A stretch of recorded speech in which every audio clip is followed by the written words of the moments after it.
19 трек.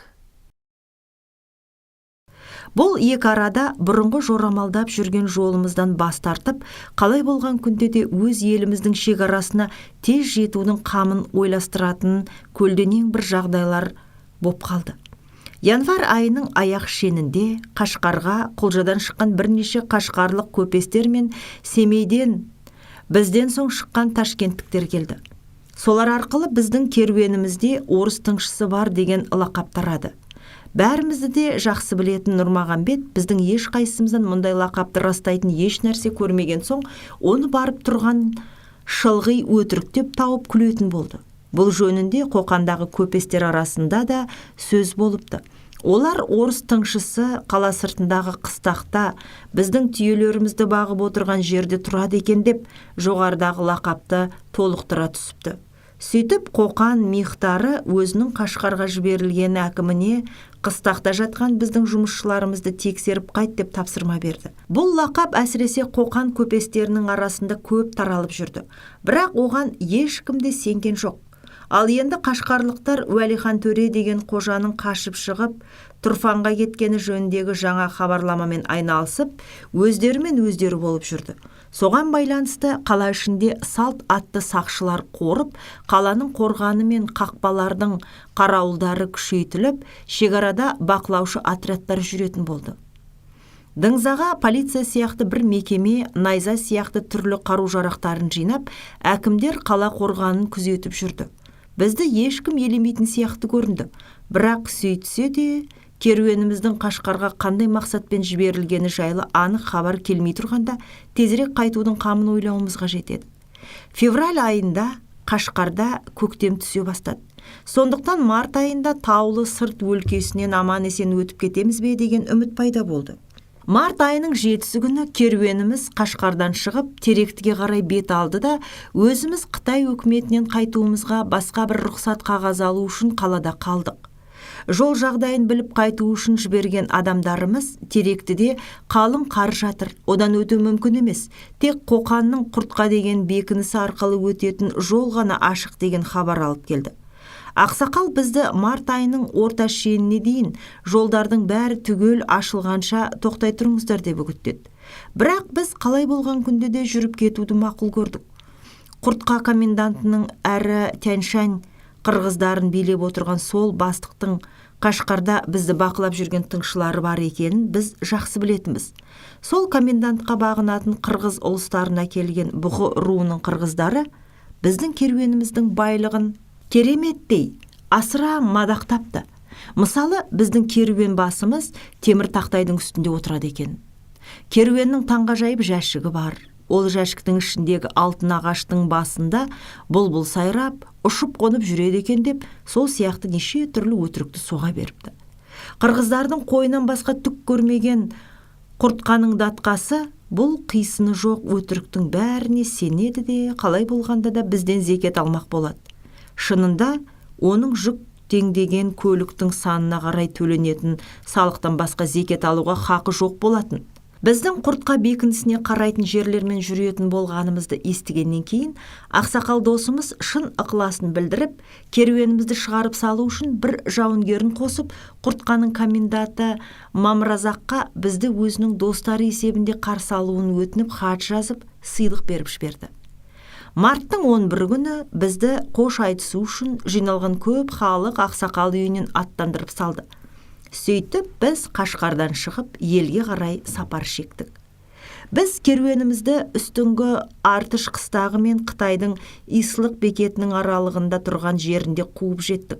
Сол жерде керуенімізді шекарадан шығарып салу үшін Хакімбектің бұйрығымен келген Артыштың жүзбегіне тап болдық.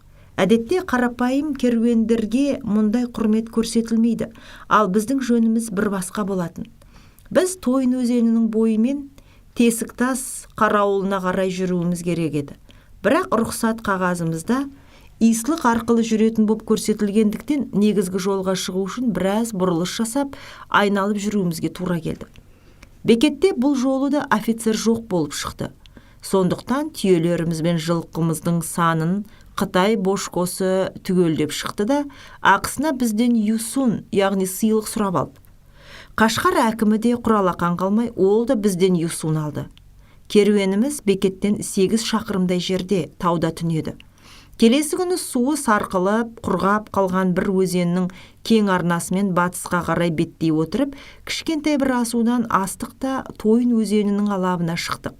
Күн өте жылы боп тұрды. Табиғат ұйқысынан енді ғана оянып келе жатты. Шатқалда жатқан қар жоққа жақын десе де болғандай. Кей жерде көгеріп, көктеп келе жатқан көк шөп кездеседі. Кешқұрым көлбақалар шулап, бақылдап жатады. Керуеніміз Тойын өзенінің солтүстік және солтүстік батысқа қарай 3 күн ұдайымен өрлей отырып, марттың 17-сі күні осы өзеннің бас жағындағы Торғат тоғайына жетіп түнеді. Тойын өзенінің алабы кең, жолы да өте жақсы. Жағалауында теректері өсіп тұр. Тек алғашқы түнеген жерімізде ғана тікенді бұталар кездесті. Торғатта мұндай бұталар кездеспеді. Жолымыз өзен бойын жағалап, жоғары өрлеген сайын ауа райы салқындай береді. Өзеннің жоғарғы жағында мұзы ерімепті. Және сай-салаларда қалың қар жатты. Сондықтан керуеніміз өзіне жол салу үшін оны күреп отыруына тура келді. Марттың 18-і күні біз жан-жағын биік тау қоршаған Шадыркөл атты қалың қар жамылған тау көлінің кең аңғарына шықтық. Мұнда өте суық екен. Мұндай суық Қашқарда январ айында да болып көрген емес еді. Керуеніміз қалың қарға омбылып зорға жылжып отырды да, көлденең мұздың үстімен өтіп, бұл аңғарды солтүстік жағынан қоршап тұрған Тасырабат тауларына түнеді. Шадыркөлдің ені 10 шақырымдай да, ұзыны 20 шақырымдай, және өзі недәуір биіктікте. Теңіз бетінен 7000 фут жоғары тұрған болу керек. Келесі күні Тасырабат тауларынан өтіп, Атбасы өзенінің кең әрі теп-тегіс алабына шығып қос тіктік. Түйе керуені өту үшін Тасырабат асуының өте бір қауіпті жері бар. Түсе берісіндегі жалғыз аяқ жол биік құздың дәл ернеуінен өтеді. Бірақ асудың өзі онша биік емес. Біз бұл қауіпті жерге соқпай, суы қатып қалған өзен арқылы тура мұздың үстімен жүрдік. Жолдың шатқалдан шыға берісінде Тасырабат дейтін тас ғимарат бар. Сол маңдағы таулардың Тасырабат аталуы осы ғимаратқа байланысты. Шығыста сапар шеккен жолаушыларға пана болу үшін арнайы салдырған үлкен жоталардың бойындағы ғимараттарды рабат деп атайды. Бұларды да мешіт пен медреселер сияқты керуен сарайлар мен фонтандар, бетпақ шөлдегі құдықтар сияқты сауап үшін салдырады. Бұхардың Абдулла деген бір ханы осындай құрылыстарға аса құмар адам болыпты дейді.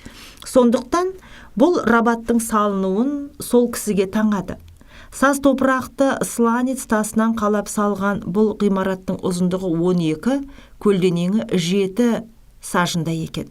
Сланец жұқа тақта түрінде қабат-қабатымен жататын текше-текше болып жаралған тау жынысы. Ғимарат ішінде ұзын коридор бар. Сол коридор сізді күмбезден салған кеңдігі 10 кездей дөңгелек бір бөлмеге апарады. Коридордың екі жағында бүгіліп, еңкеймесе кіре алмайтын кішкентай аласа есіктері бар. Бұл қушықтау келген 4 бұрышты аядай ғана құжыралардың есігі. Бір кезде ғимараттың іші сырты бірдей штукатурланғаны байқалады. Қабырғаларынан шығарған қуыстарын жиектеп салған өрнектері кейбір жерінде күні бүгінге дейін сақталыпты. Тасырабат өзінің сипатты өзгешеліктеріне қарағанда ертедегі сәулетті құрылыс өнерінің заманында салынған болу керек. Азиялықтар өздерінің жалқаулығы мен надандығының салдарынан зор еңбек немесе өнер талап ететін нәрсенің баршасында құдіреттің ісі деп біледі. Тасырабаттың да өз аңызы бар. Мысалы, оның бөлмелерінің санын анықтау мүмкін емес дейді. Бір санағанда 40 бөлме болса, екінші рет санағанда 41 болып шығады. Және тағысын тағылары дейдіміз.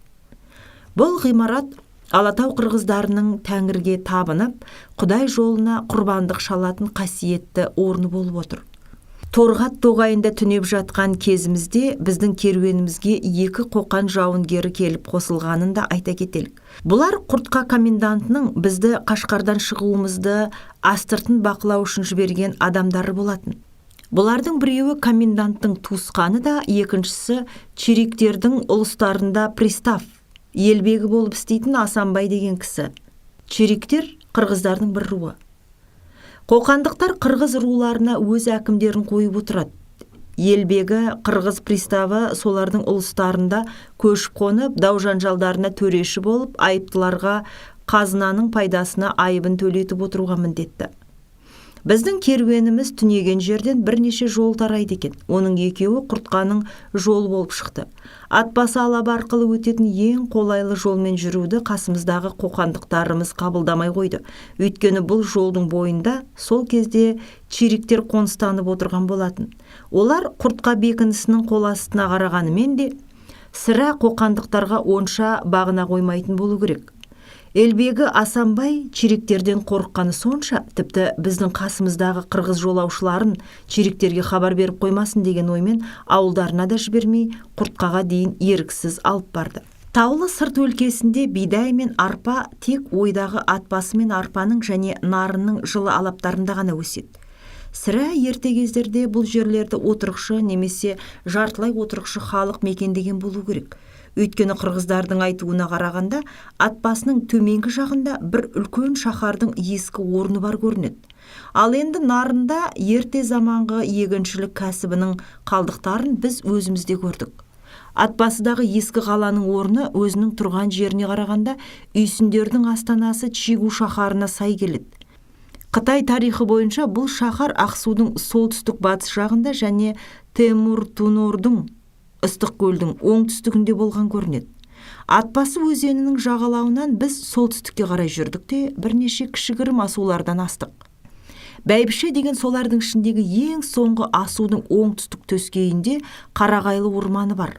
Ал төменде су бойында ырғай, барбарис және басқа бұталар өседі. Торғат пен бәйбішенің арасында орман тоғай деген атымен жоқ. Марттың 21 күні керуеніміз Құртқадан 10 шақырымдай жерде Ақтал өзенінің жағасына Мұнылдыр руынан шыққан қырғыз ауылының жанына келіп тоқтадық. Кешінде Құртқадан бір әскери адам келіп, біздің қоқандық жауынгерлерімізге жуырда комендант ханнан мархабатты хат алды. Құрметті зер шапан алды және Қоқанға барған чиректер жолы болмай, сәтсіздікке ұшырап қайтты деген қуанышты хабар әкелді. Чиректер Атбасы өзеніндегі қоныстарында бөлек бекініс орнатып, өздерін Құртқаның комендантына тәуелсіз етуін сұрап ханға өтініш етіпті. Құртқадан келген әскери адам сөзінің аяғында Әндіжаннан зекетші келгендігін айтты. Бұл жағдай біздің қоқандықтарымызды ренжітіп тастады. Олар біздің керуенімізден алынған зекет сол әкімнің қолына түсе ме деп қауіптенді. Құртқа ханның Суфибек деген інісі билеп отырған Әндіжан өкілдігіне бағынады. Жыл сайын көктемде комендантқа қырғыздардан жиналған барша зекетті алып кету үшін Әндіжандағы хан өкілінен зекетші келіп тұрады. Марттың 22-сі күні керуеніміз орнынан қозғалып, 10 шақырымдай жүре түсті де Нарын өзенінің жағасына барып тоқтады. Өзен жағасының мұзы әлі ерімепті және бекініспен екі араға қатынасу үшін өзеннен жүзіп өтіп жүреді екен. Өзен терең болатын. Сондықтан біздің өткелден өтсек, табарымыз су болады деген өтінішімізді есіне алып, бергі бетте қалуымызға рұқсат етті. Біз бекіністен 4 шақырымдай жерге Саяқ руының күшті билерінің бірі қоқандықтардан датқа атағын алған Осман ауылының жанына келіп, үй тігіп орналастық. Келесі күні 23 март күні комендантқа сәлем беру үшін бекініске жүріп кеттік. Құртқа бекінісі Нарынның оң жағасында тұр. Оның кесекөлден ені 200 сажындай. 3 жағы қорғанмен қоршалған, 4-ші жағы өзеннің құлама тік жарына тіреледі. Қорғанның биіктігі 3 сажын, қалыңдығы 2 кезде екен. Негізгі үлкен қақпасы шығыс жағынан, басқасы солтүстік жағынан. Бұрынғы Жәңгір қожа тұрған үйдің тұсынан шығарылыпты. Қорғанның бұл жағына ғибадат орны салынып, бірнеше ағаш егіліпті және қасиетті деген жерлерінің бәріне қыл-құйрық байланған туларын шаншып, құрбандыққа шалған қошқарлардың мүйіздерін іліп қойыпты. Қақпадан кіре бергенімізде үйінді топырақ қоршауында тұрған киіз үйлер мен балшық үйлерді көзіміз шалды. Коменданттың да қонақ үй, гарем, мешіт және тағысын тағылар деп әсірелеп айтатын бірнеше балшық үйлері бар екен. Ауланың орта деңіне бірнеше қырғыз үйлері тігіліпті. Саз балшықтан салған аласалау сәкінің үстінде мақтадан тоқылған көнелеу шапан киген, аяғында қырғыздардың қызыл былғары етігі бар, ақсақалды бір қара сарт отыр екен. Бізге Мамыразақ датқа деген комендант дәл осы кісі болады деді. Сәлемдесіп амандасқаннан кейін Қашқар ақсақалының әдейі жіберген адамы Мамыразаққа соның хаты мен сыйлығын табыс етті. Хатты оқып болған соң Мамыразақ өзінің ескі жолдасының Қашқар ақсақалының хал-ахуалын сұрап біліп алды да, содан кейін біздің қанша зекет бергенімізді сұрады, және өзінің бұл кезге дейін бізді татар екен деп келгендігін, оның үстіне қырғыздардан бізді бір жер көру мақсатымен жүрген барлаушылар деп естігендігін айтты. Сағат 2-нің шамасында керуенімізге бір әндіжандық көпесті ертіп коменданттың баласы келді. Байқауымша, бұл көпестің өзі датқаның ақыл мен тапқырлық қажет болған жағдайларда іске қосатын сенімді адамы болу керек. Қонақтарды шаймен, тәтті палаумен сыйлап, қонағасын бергеннен кейін біз іске кірістік. Қоқандықтар бізді бір аса бай керуен деп жорамалдап, және Қашқарда алтын ақшамен 124 сом зекет бердік дегенімізге сенгісі келмей, ақыры жүктерімізді шешіп көрмек болды. Келесі күні жүктерімізді шешіп қарап, сол бұрынғы өзіміз көрсеткеннен артық еш нәрсе таба алмады да, зекеттеріне 2 жамбы мен 20 лан күміс және сыйлыққа 5 шапан мен 1 қадақ шай алып тынды. Зекет бергеннен кейін біз датқамен тағы да дидарласып қайттық. Мамыразақ бізді игі ниетпен қарсы алып, көк шаймен сыйлап, сапарымыздың сәтті болуына тілектестік білдіріп, өзінің қол астына қарайтын ұлыстардан өткізіп шығарып салу үшін өзіміздің ескі досымыз Асанбай Елбегін қасымызға қосып берді де, бізді өз ұлыстарына қайтып бара жатқан Найман бидің қамқорлығына тапсырды. Құртқа бекінісін 1832 жылы, яғни Айдахар жылы, Мадәлі ханның тұсында Хақ құлы деген мыңбасы орнатқан. Мадәлі хан билеп тұрған дәуірдің алғашқы жартысы Қытайға қарсы жүргізілген сәтті соғыстар және Қаратегін мен Дарбазаны басып алу, Алатау қырғыздарын бағындыру сияқты елеулі оқиғалармен өткен. 100 руынан шыққан Хақ құлы деген өзбек мыңбасы мен парсылық құлдардан туған Ләшкар күшбегі деген 2 қолбасы барша қырғыз руын бағындырып алады. Хақ құлы Алатау қырғыздарының шығыс тайпаларын бағындырып, салық салады да, Ләшкар Шу мен Іленің аралығында көшіп қонып жүрген қырғыз бен қазақ тайпаларын бағындырады. 1832 жылы Хақ құлы саяқтарды қирата талқандап, олардың Атантай мен Тайлақ деген басшыларын тұтқынға алып, Қоқанға айдап келеді. Черик, Бассыз және Моналдыр деген руларға салық салғызады да, сөйтіп Құртқа бекінісін орнатады. Тоғызтарау бекінісі одан да бұрын орнатылған болатын. Атантай мен оның Тайлақ деген інісі қоқандықтарға бағынғысы келмейді де, тұтқыннан босатылғаннан кейін үлкен ордаға қарайтын Іле бойындағы қазақ еліне көшіп кетеді. Бірақ кейіннен қазақтардың барымталап, қысым көрсетуінің салдарынан өздерінің атамекен қоныстарына қайтып оралады. Құртқа бекінісінде Әндіжан қырғыздарынан жасақталған 200-дей әскер бар деп есептеледі. Ал қоқандықтардың өзі 50 адамнан аспайды. Қазіргі комендант бұл қызметке алғашқы жылы 30-шы жылдардың аяқ кезінде Әндіжан өкілдігін Иса датқа билеп тұрған кезде тағайындалады да, содан кейін Қыпшақтар құлаған шақта барып, 2-ші рет тағайындалады. Бұл бекіністің қол астына 3 ру, саяқтар мен чериктер және бұғы руының азғантай ғана бір бөлегі қарайды. Құртқаға бағынатын саяқ рулары атап айтқанда мыналар. 1-ші Шора руы, мұны ру басыларының ішіндегі ең әлдісі, Тайлақтың Османы билейді. 2-шісі Күлшуғаш руы, мұны Ералының Төлекесі билейді. 3-ші Иман руы, мұны Байторы Жаланақов басқарады. Бұл 3 ру өзара қастасып, қырқысумен келеді. Чериктер өздерінің мекен қоныстарына қарай 2 бөлімге бөлінеді. 1-ші бөлімі Атбасы мен Арпа және Ақсай өзендерінің бойында.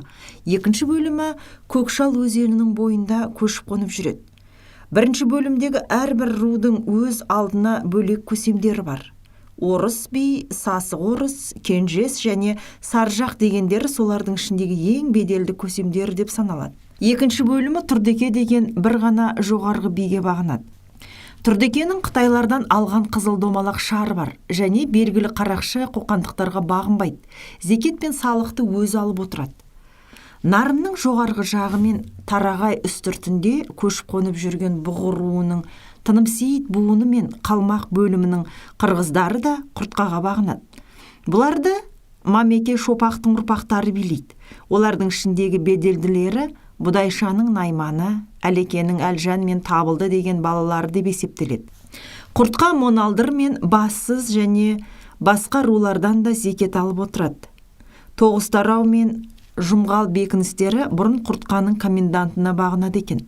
Қазірде олар өз алдына бөлек бекініс болыпты.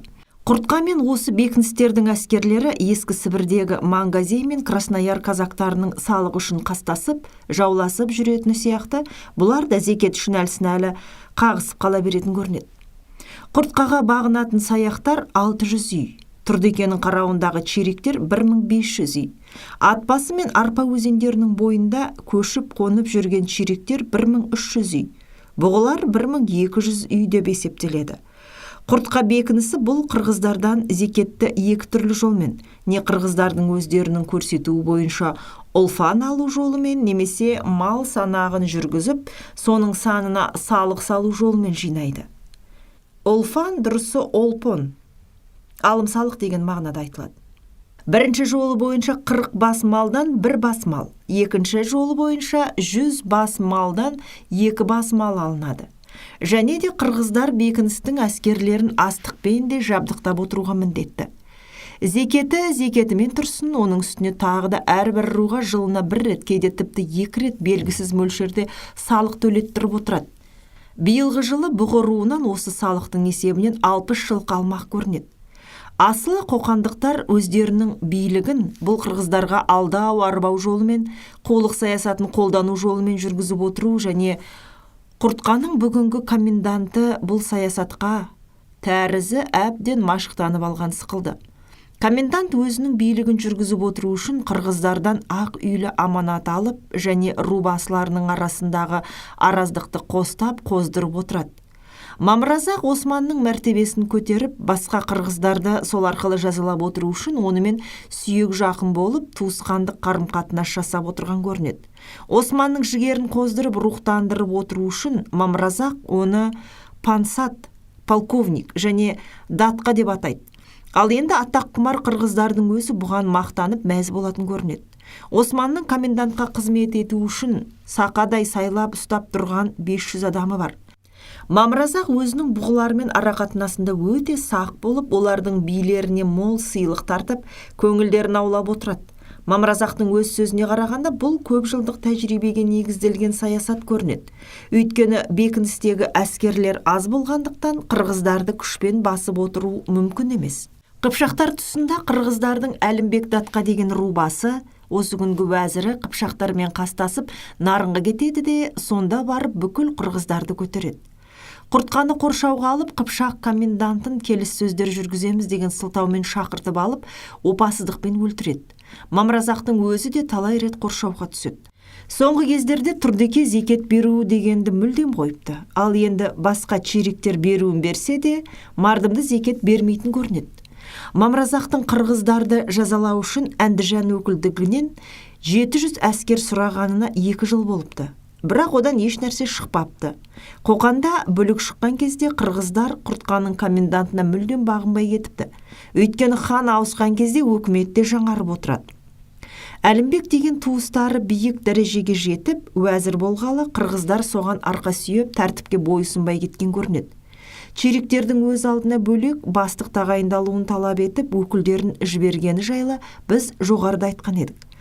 Сол өкілдері біздің алдымызда ғана айтқан екен. Мамыразақ бізге олардың тілегі орындалмай еңбегі еш болыпты дейді. Сөйтсе де өзінің қаупі күшті екен. Өйткені чериктер мұның шақыртқанына келмей қойыпты. Құртқа бекінісіне қарайтын қырғыздар бұғылар мен сарбағыштарға қарағанда әрі кедей, әрі саны жағынан аздау. Оның үстіне өзара қырқысып, қан төгісіп жататын талас тартыстары да өздерін онан сайын әлсіретіп тастаған көрінеді. Біздің бұғыларымыз оларға әр уақытта үстемдік етіп отырады. Және саяқтар мен чериктерге қатал жаза қолданып, әлденеше рет сазайында тартқызған көрінеді.